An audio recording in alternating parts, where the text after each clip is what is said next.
Hello and welcome, everybody. We are in today's promoting positive practices, and today we're going to be focusing on problem solving skills. Thank you, Miss Melinda, for putting your response in the chat box. If you have not had a chance to do so yet, and if you're able to, go ahead and put in the chat box what is something you're the most interested in learning about this afternoon. And when you hear the words problem solving, what kind of things or what kind of thoughts come to mind? Or number three, why is it so important to teach problem solving skills?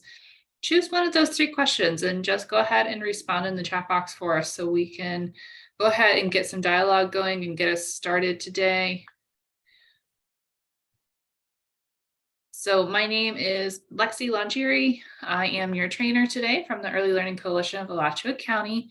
We also have some other coaches on the call with us today who will be helping to facilitate today's training. So we've got Miss Shy.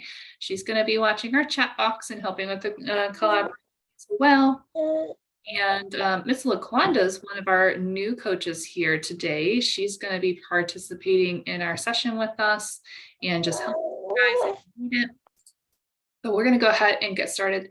Thank you guys so much for putting your responses in the chat box. Compromise and some problem solving strategies, new strategies your staff can implement. Great. So we'll go ahead and get going.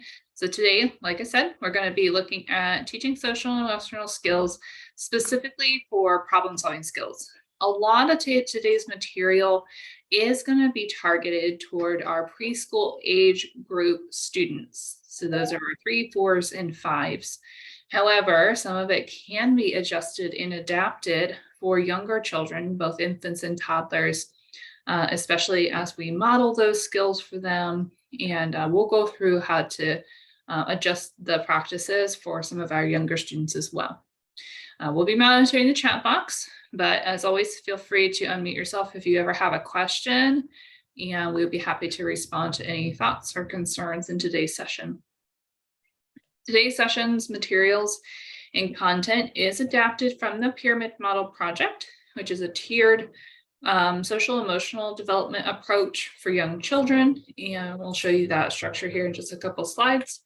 But a couple housekeeping items before as we get started. If your microphone has the red slash to it, that means we cannot hear you. If it doesn't have the red slash through it, that means we can hear you. If you're having a hard time hearing us, or if we're having a hard time hearing you, you might have to change your microphone or speaker options, and that can be done with the little caret button next to your microphone button. The same applies for your video. So red line through means we cannot see you. So without the red line means we can see you. We love to see faces. So thanks for all of you that are able to share your faces with us today.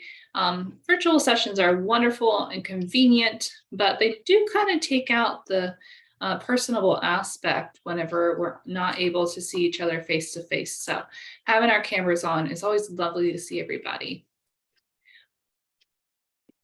The other function that we want to make sure we remember is our chat function. So at the bottom of your screen, there should be a little bubble with 3 little dots in it. That is your chat feature. Some of you have already found it and putting your responses in your chat box. So thank you so much for engaging with us that way. So if you aren't able to engage with us verbally, then make sure you're engaging with us in the chat box today. So if you click that button, that's where your chat box is going to pop up. So for today's session, we are going to do a couple things. We're going to define problem solving skills with some large group discussion. We'll have a quick breakout room to discuss our current successes and challenges as it comes to teaching problem solving skills in the classroom. We'll explore some strategies for teaching them, and then we'll discuss some next steps and some action steps for how you're going to use today's content in your classroom. So I'm gonna run a poll if I can get it going. Here we go. And the question is going to be, which of the following are examples of problem solving skills? And just choose all of them that you think are an example of problem-solving skills. So we've got identifying that there's a problem, thinking of solutions, fixing every problem, and understanding every solution's consequences. So choose which ones you think are examples of problem-solving skills. So the poll should have already popped up on your screen. We're starting to get responses. Fabulous. Everybody is submitting their responses as we go. Give us just a couple more seconds here.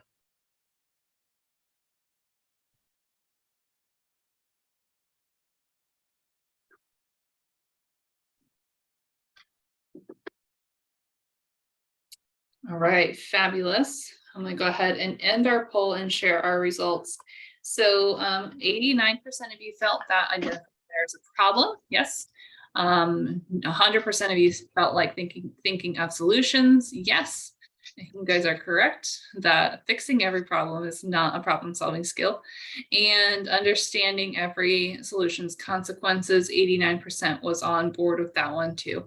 Yeah, you guys did wonderful in the poll sharing. Thank you so much for participating with me on that. So you all were right on track, identifying that there's a problem, thinking of solutions, and understanding that each of those solutions has certain sets of consequences. So we're going to go through those steps in today's session. So before we jump into the practice and the strategies for the practice, we just want to come back and make sure we're thinking through how we tie it into the classroom. So for infants and toddlers, we're going to teach them social skills by modeling the skills for them. We're going to encourage that peer-to-peer connections. We're going to provide that positive feedback when they are engaging in social interactions and offer comfort when negative social interactions occur.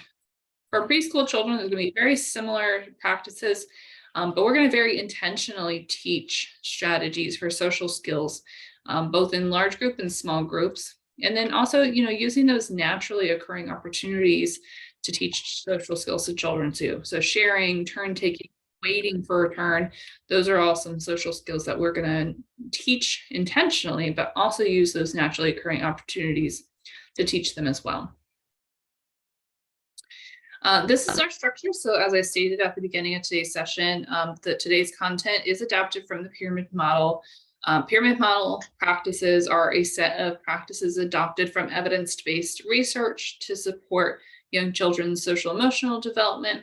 And when it's used and when it's implemented as intended, they will promote positive outcomes for children. So today's session, we're going to be working in that second tier of support where we facilitate targeted social emotional supports. I'm going to run another quick poll, and I just wanted to get an idea of what is everybody's familiarity with CLASS. So the Classroom Assessment Scoring System. Have you heard of it before? Have you never heard of it before? Have you been trained in it? Just want to see what kind of group we have with us today.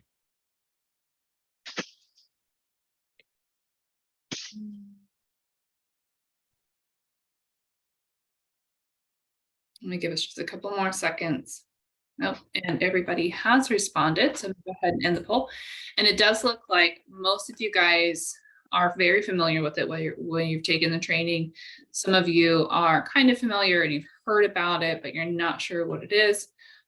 So everybody here has at least heard about it, which is fabulous. So CLASS is the Classroom Assessment Scoring System, and it is observational tool to see how effective and how high quality teacher-child interactions are in the classroom. So when we think about problem solving when it comes to class and class scores, for infants and toddlers, this is going to touch on making sure that we're providing that emotional and behavioral support by increasing that relational climate, decreasing negative climate, and increasing teacher responsiveness. For our preschool age children, this is going to target in class increasing that positive climate, decreasing negative climate, assisting with behavior management, and then increasing productivity for the class as a whole. So, again, we're just tying them back into how does this, oh, okay, Faria, awesome. I'm glad you were observed recently. I hope that was a good experience for you. All right, so we are moving into, good.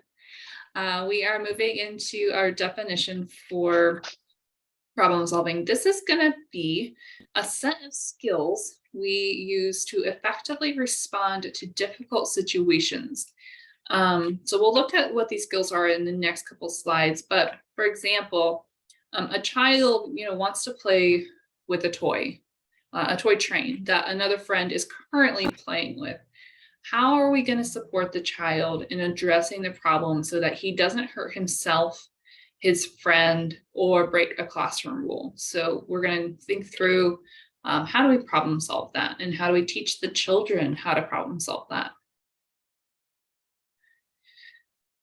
So we're now going to talk about problem solving when presented with interpersonal problem situations.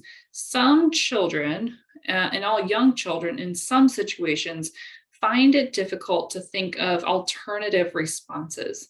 So we want children to learn problem solving steps in order to be able to think of alternative solutions and learn that all solutions have consequences, whether those are positive consequences or negative consequences. Preschool age children can be effectively taught these problem solving skills. Just like our ABCs or 1, 2, 3s, though, these steps have to be taught intentionally. And so children learn problem solving step by step. So it's the ability to identify a problem they encounter in a social situation, think of multiple solutions to solve that problem, understand that their solution has certain consequences, and understand that when one solution doesn't work, they can try another solution to solve that problem as well. So some positive outcomes, we know from research with the National Center for Pyramid Model Innovations and Head Start, as well as from the Early Childhood Learning and Knowledge Center, that children who have these problem-solving skills understand their behavior has consequences. They also are able to think of multiple solutions for problems, decrease the classroom social problems happening between peers, increase the children's independence in play and social interactions, decrease the need for the teacher to solve all of the classroom social problems. And then they're also going to be able to better work together to solve problems. Does anybody else have anything that they want to add to this for why teaching problem solving skills is so important for children?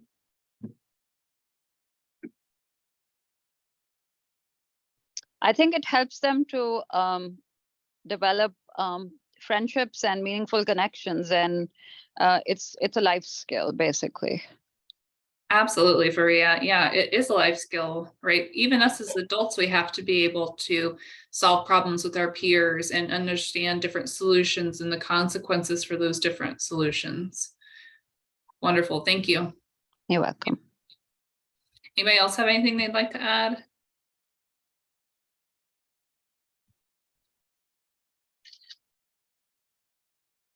Okay, if you think of something that you'd like to add, go ahead and feel free to put it in the chat box. We'll be happy to hear your thoughts. We're going to go into a quick breakout room for a brief discussion on what we currently do and what we currently use, and what are some of the successes and challenges associated with what we already are doing. So I'm going to put you guys in a breakout rooms for about 3 minutes to have this discussion.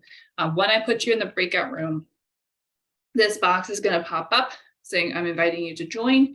You're going to click that little blue button to join the breakout room. And when you're ready to come back into the main room, after the time is up, it'll automatically pull you back here into the main room.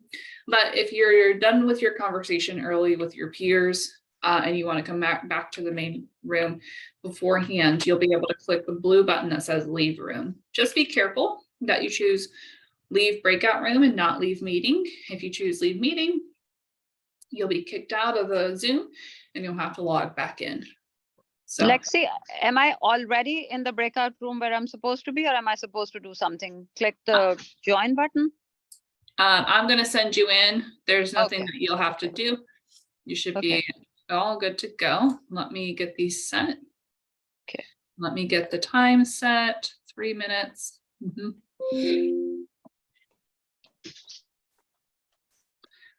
And let's shift. Okay. So it's automatically going to move you into the breakout rooms, and we're going to be in the rooms for about 3 minutes talking about our current successes and challenges with problem solving in our classroom. So I'll see you guys back here in about 3 minutes.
Sorry, Maureen.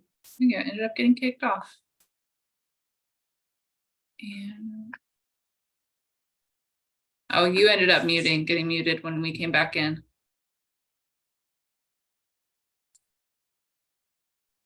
Just a child whose parent asked about why he never gets treasure box. And this is a child who needs a treasure just for an hour of being good. You know, I've known from my own experience, I have special needs children, sometimes 5 minutes, you know, an hour of good behavior gets a little something, a Cheerio or something, just to start the process rolling, because he's not being successful in going a whole week. That's it. Fabulous.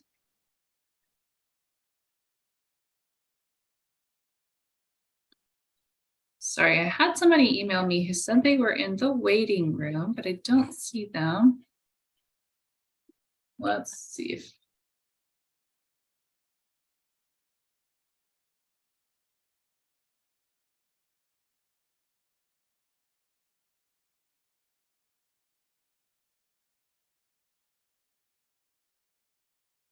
Okay, let's try that. All right, so my group was talking briefly about just Miss Faria had a great example of how different teachers approach making children say they're sorry or apologize for something that they've done, which I thought was really interesting because that's not something that we've really discussed before previously. So thanks for sharing that, Miss Faria. How was the discussion over in your room, Miss Shy? It was really good. Miss Sharon shared with us that something that she does currently when helping children resolve problems is she state the behavior expectations before an activity. So like reminding children that, you know, we're going to send this, we're going to have to share, but also reminding them during the activity as well. And then she also tries to like step back and observe and see if they can solve the problem themselves before she actually steps in or whatnot, which I thought was wonderful. Mm-hmm. Yeah, kids will surprise you. Giving them the time and the space to try and work it out, and as long as it's not getting violent or they're not being disrespectful to one another, I think offering them that space is really going to be supportive for them. That's a good idea, Miss Sharon. Thank you for sharing that with us. All right. So we're going to go ahead and explore some strategies for today on teaching problem-solving skills. Before we start teaching you the skills, we want to think through when we need to teach these skills. So we're going to do we're going to do an example real quick. So we've got a child in a classroom. His name's Jacob, and he's drawing some pictures with a marker, and then his friend Zion is going to come up to his desk and decide that he really needs the marker that Jacob's using. So Zion grabs the marker, Jacob's picture gets a marker line across it. Jacob hits Zion, he's really angry, he wants that marker, he messed up his page, and then Zion starts to yell to get the teacher's attention. So if we were in a situation like that, what would we either say or do to this student to help them fix this problem? Anybody want to try and jump in?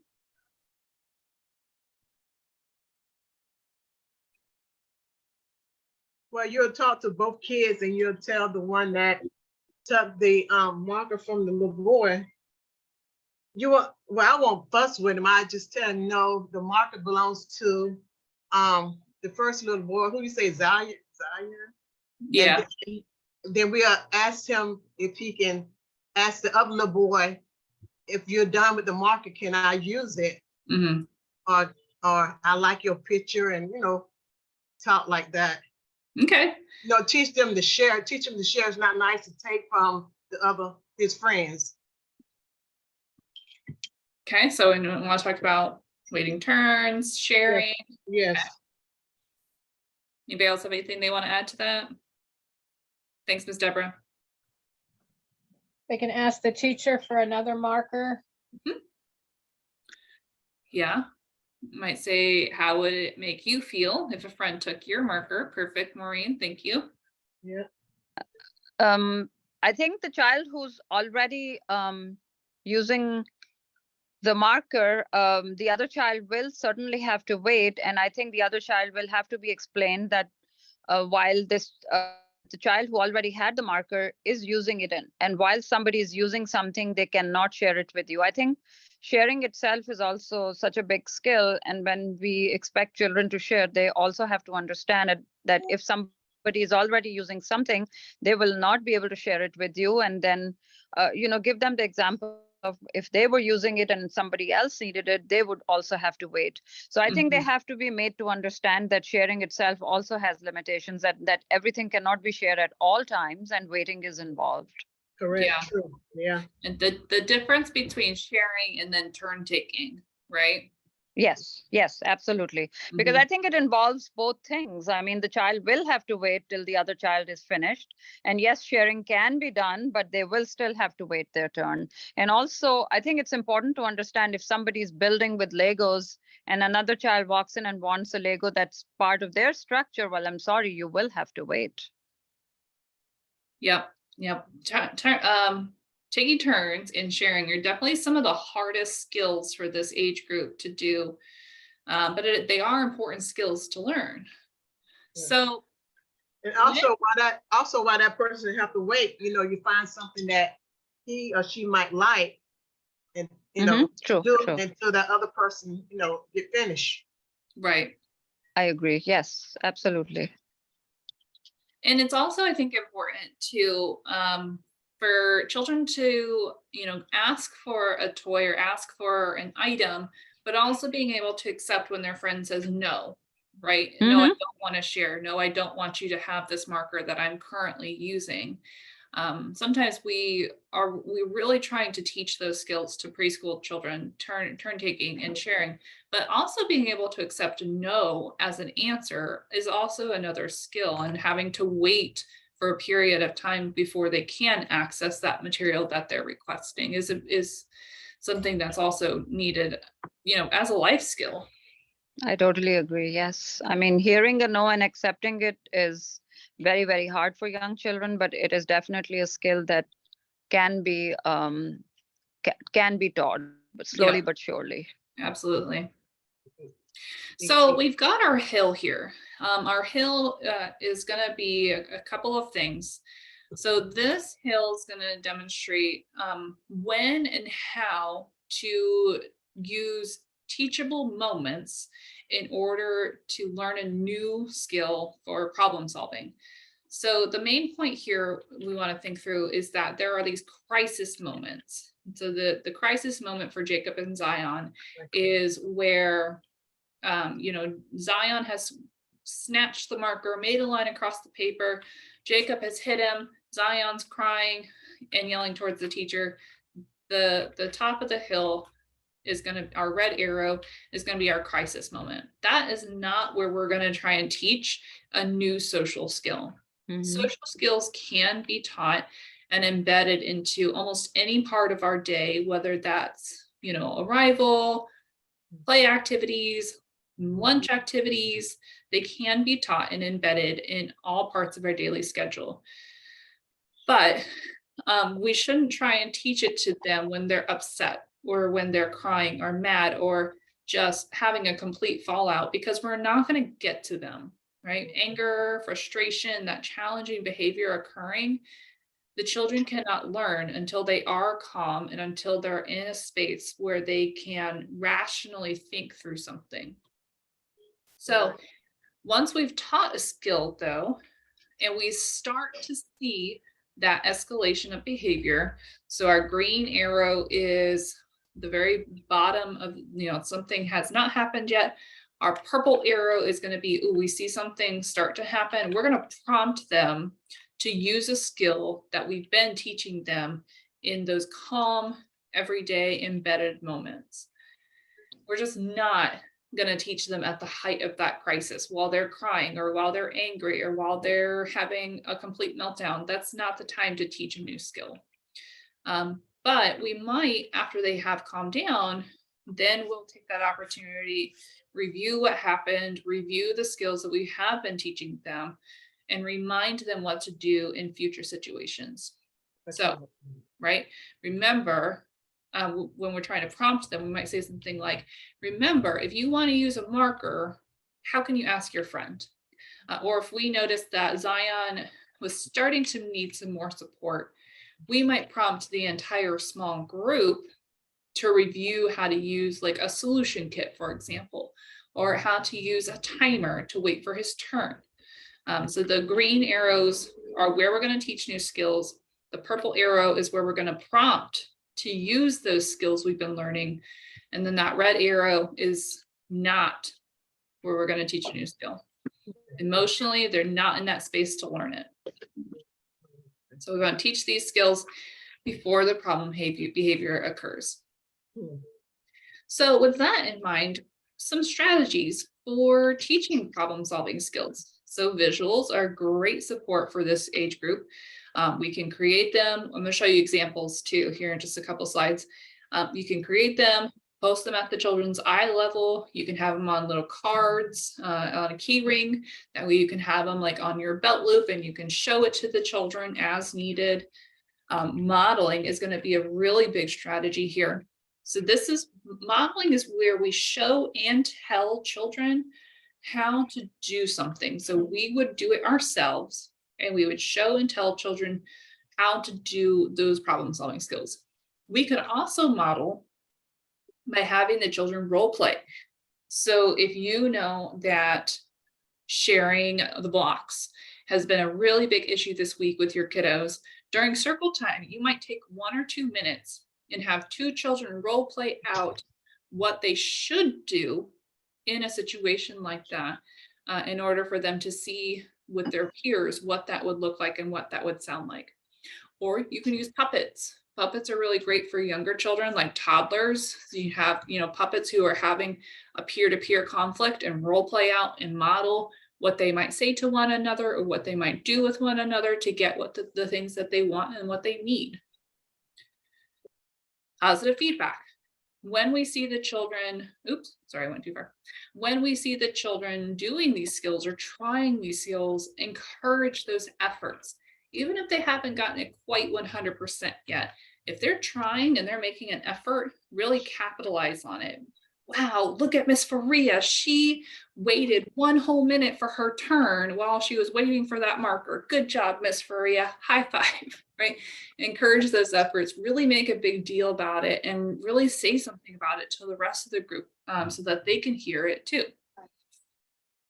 Yeah, puppet and role playing for VPK is a great idea to work on modeling those problem solving skills.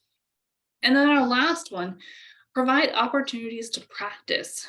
So if we really want to focus on sharing, then we might create an intentional activity where 2 or 3 friends have to share an item or have to share in an activity or have to share materials with one another.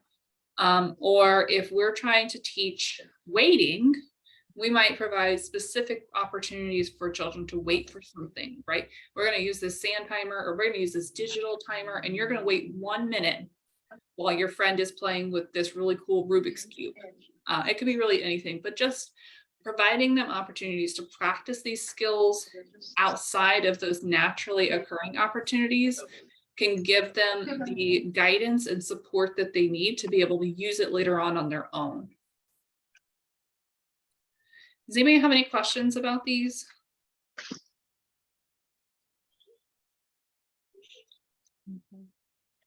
Okay.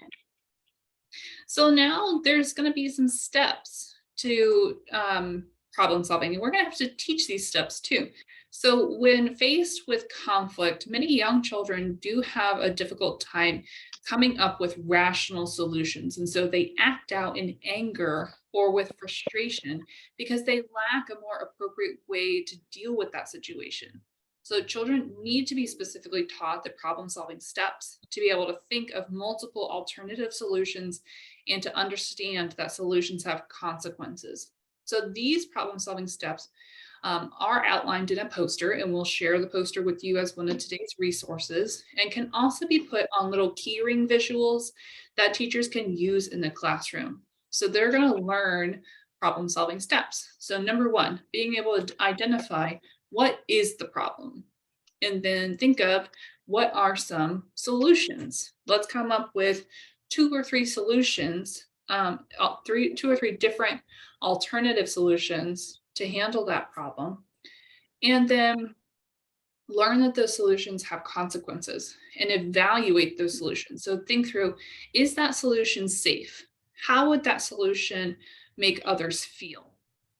Understanding consequences can be taught to children through role play, right? So if they have thought of a solution, have them role play out what that might sound like, or how that would play out, or how that would work with the other child.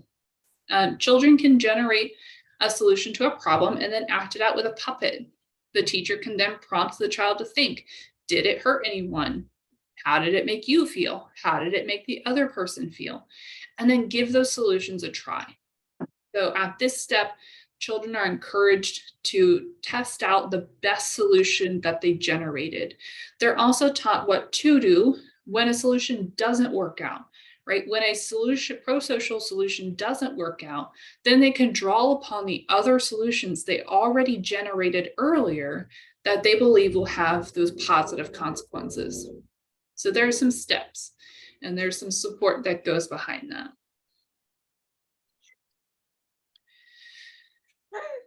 Anybody have any questions on the teaching the steps for problem solving?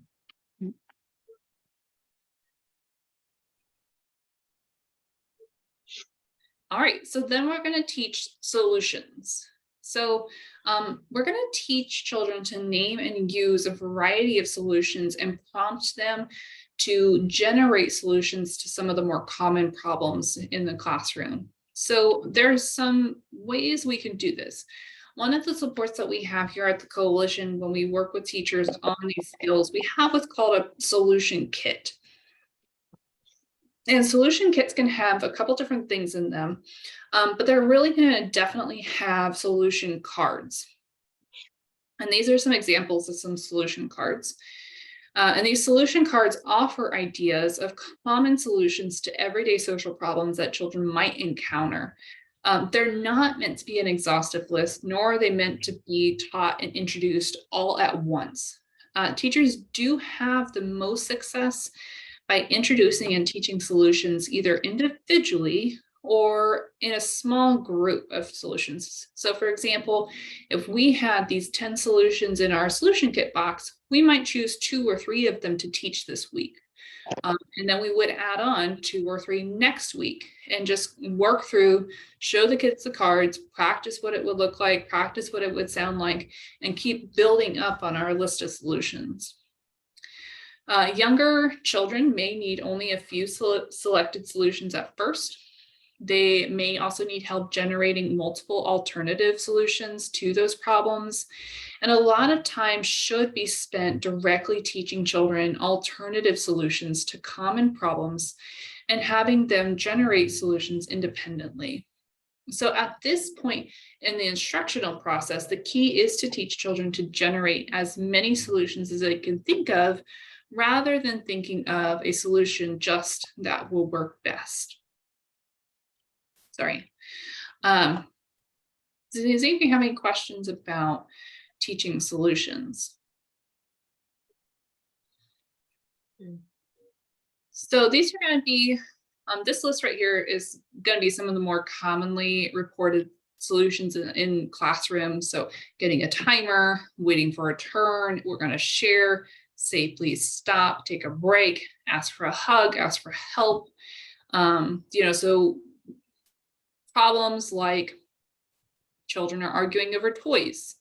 They might select to choose to share the toy, to play together, to wait, or to take turns, right? And they would pick out these cards. They would choose which one of those 4 they want to try first and give it a try. If it works, it works. If it doesn't, we're going to come back to the other 3 solutions that we chose. Some other ideas for solutions might be to flip a coin, or make a new choice, or say maybe next time. So back to what we were saying a couple slides ago, making sure that children have opportunities to practice these skills. So, role play them out in your circle time, create intentional opportunities for children to discuss possible solutions to everyday challenges they face in the classroom. If you're noticing that there's a new toy over at Dramatic Play, and almost every single day this week, it's Wednesday, Monday, Tuesday, and today, we've noticed that those new toys are really having a hard time with our kids because everybody wants to play with it. We might come back to circle time Wednesday afternoon and say, hey, this is a problem in our classroom right now. What are some ways we can handle this? Have 2 or 3 children role play out what they could say to one another, or role play it out with the puppets as well. Or even read a story that is similar to the social conflict and the problem that's happening in your classroom, and see what the characters of that story are doing to solve that problem as well. So just being really intentional and creating opportunities to practice what those new skills are going to be. Again, positive descriptive feedback. When we notice that children are working to problem solve, provide them that positive feedback. When children are, getting that feedback, they're going to be more likely to repeat in the behavior that we are encouraging and we want them to focus on. And we're going to have these are examples. So what a great solution, Madison. You decided to take turns using the blue truck. You followed all the problem solving steps. Or wow, Liam and Keenan used the timer today during the center time. They were being problem solvers, right? So they identified the child by name. It identified the exact behavior that they were doing and why it was important for them to do that. Again, contingent on effort. So it doesn't have to be perfect, but if they're trying, encourage those efforts. Reviewing the steps of problem solving as part of a daily routine. So another way to remind children is what to do when a problem arises, to review the steps as part of your daily routine. This could be something that you do during circle time, or something that you briefly do as you release the children to centers. So saying things like, remember when we're playing with our friends, if we have a problem, we can identify the problem, think of some solutions, check with our friends to see if everyone's okay with the solution, and then try out the solution. And remember, sometimes our first solution we pick might not solve all the problems, so we can keep trying with other solutions. The examples here do show 2 ways teachers supported the review of problem-solving steps and solutions. The photo on the left shows a problem-solving calm-down wall outside on a playground. Children are able to access the visual supports, including feeling faces, a mirror, and the problem-solving steps. And a pinwheel for practicing taking deep breathing. The photo on the right is from a program who used large circle time easel to review certain social and emotional skills every day as part of their circle time routine. So every day, as part of circle time, children reviewed the problem solving steps and selected solutions. This could be something you guys verbally review when you're doing a transition, right? What do we do when we know that there's a problem, and have them recite the steps back to you? So then that goes into embedding problem solving into our daily routine. So modeling and labeling problem solving steps within interactions between children happens across the day. Children learn problem solving steps in developing multiple solutions for problems by practicing across the day. So when we talk about embedding problem solving, this is our intentional plan to create problems to help children practice solving all kinds of problems throughout the day. So for example, placing only enough materials at the center, which is going to require them to share. Or forgetting to bring a book, or material you need to circle time to allow children to help you problem solve. Planning an art project where the children have to share or take turns to complete the project together. Make snack time a problem solving time. We have 1 orange, but 4 children at the table. We have a problem. What are some solutions, right? Only 1 person gets that orange, or we all 4 share that orange. When reading a story, allow children to provide solutions for the characters' problems before they find out what's going to happen next, right?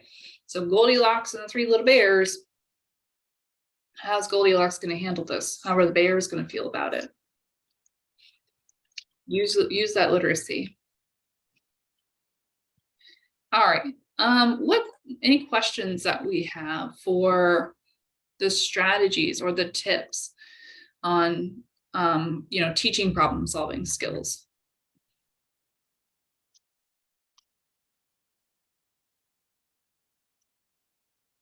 No, none. All right. So there were a couple of strategies given for you guys today. So we're going to go into breakout rooms for just a couple of minutes, and we're just going to identify one thing from the list of strategies that we heard or that we saw that we want to try out in our classroom over this next week. I'm going to give you guys about 2 or 3 minutes. Let's do 3 minutes. To share with your group what is something that you want to try out. We'll come back into the room, have a brief discussion. We'll share some resources and get going on with our day. So I'll see you guys back here in about 3 minutes.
All right, I think we are all back in. Yes, fabulous. Okay, so one of the really nice strategies in my group that was discussed, Miss Maureen had a lovely idea to do like a matching game with the solution cards. So have them like flipped over and have them match those solution cards with different problems in a matching game. I thought that was a great idea and would be a lot of fun for that age group. Miss Shy, what did you guys talk about? Miss Pamela had a really good idea. She was saying like in the beginning of the year, as the children are getting to know each other and everything, and setting that foundation for creating that community in the classroom, like allow the children to have say in what the classroom rules should be. So I thought that that was a really good idea. Yeah, and especially if you've got, preschoolers, that would work really well. Mhm. Thanks, guys. All right, great discussions here today. We're going to go ahead and give you guys some resources. So we've got a couple resources that were already dropped in the chat box for you guys, but there's going to be a couple more here ready for you. We are going to email them out in the follow-up email from today's session, but we are going to give you a tips for families. And this is going to be some strategies and steps for problem solving in the moment for our families. We're also going to give you one on problem solving steps. So this is going to be the poster with the problem solving steps on it. And then our solution kit classroom edition, talking about how to create a solution kit and how to use it within the classroom itself. Ms. Shai is dropping those in the chat box for us. Thank you, Ms. Shai. So we're going to wrap up for today's session. We have defined our problem solving skills as a set of skills to effectively respond to personal problem situations. We talked about why it's important. We shared some strategies for teaching problem solving skills. And then we also all discussed some next steps to try out one of the strategies from today's session. So with that, we are going to go ahead and wrap up. Does anybody have any questions, comments, concerns?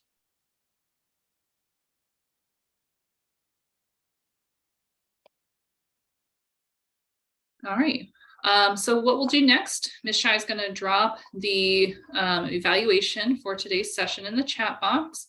That will be how you get your in-service certificate from today. Once you fill out the evaluation, it will be emailed to the email, whichever you put on the evaluation. We do read those evaluations, every single one of them, in order to make these sessions more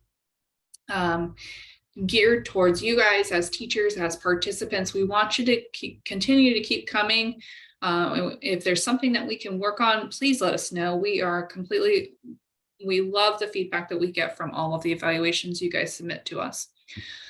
We will send out a follow-up email with the resources from today.